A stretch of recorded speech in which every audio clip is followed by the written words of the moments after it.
Victime des événements 2002-2009. Le professeur Honoré Rakoutoumane s'exprime. 7 ans après le fameux lundi noir, l'indemnisation des victimes n'est toujours pas au rendez-vous.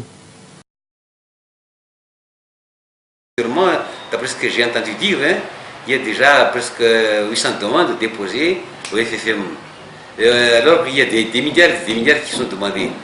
Or, d'après l'article 27 de la feuille de route, le Fonds national de solidarité, d'abord alimenté par la caisse de l'État, par le budget de l'État, est soutenu par la communauté internationale.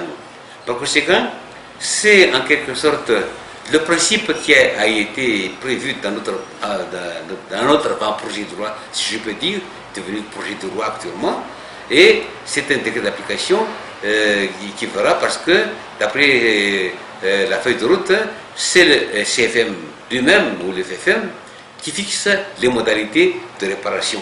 Évidemment, en Afrique du Sud, je crois qu'il y avait une réparation, par exemple, symbolique ou bien fixe.